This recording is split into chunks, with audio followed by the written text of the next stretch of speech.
12,000 చేయాలనుకుంటున్నాను. నెక్స్ట్ ఇంకో ఏటీఎంకి వెళ్ళి 450 కూడా విత్డ్రా చేయాలనుకుంటున్నాను. మనకి ఇందులో రెండు అట్లు ఏదైతే మనకి రెండు వాటి విత్డ్రా అవుతుంది. ఫస్ట్ విత్డ్రా అవుతుంది.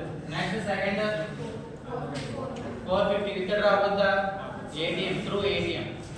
వై సో అక్కడ ఏంటంటే 100 కూడా చేస్తారు, 50 కూడా ఆఫ్ చేస్తారు. ఫస్ట్ వచ్చి 50 కూడా ఆఫ్ చేస్తారు. సో ఇది ఎలా ఆగిపోతుంది? మన అకౌంట్ లో 450 రూపీస్ ఉన్నప్పుడు 450 ఎందుకు విత్డ్రా అవ్వట్లేదు? అక్కడ మీకు ఏంటి మెషిన్ లో ఏంటంటే 50 రూపీస్ లేవు.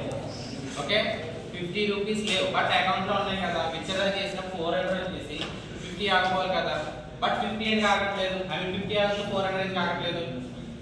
సో ఇక్కడ ఏంటంటే ఫర్ ఎగ్జాంపుల్ మీరు ఫార్ములా చూసుకోండి. ఫార్ములా ఏంటి? I in range of. So total గా బ్యాంక్ అకౌంట్ లో ఉన్న అమౌంట్. ఓకే ఈ బ్యాంక్ అకౌంట్ లో అమౌంట్ ఏంటంటే ఒక్కొక్కటి 100 రూపీస్ చొప్పున హైడ్రేట్ చేసుకుంటూ వెళ్తుంది. సో ఎక్కడ వరకు?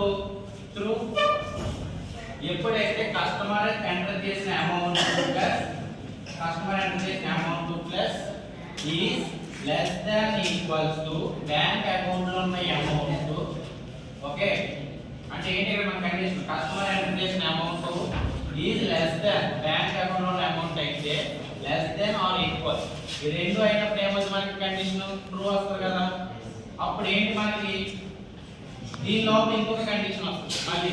మళ్ళీ ఒకటి ఇంకొక కండిషన్ ఇస్తున్నాం.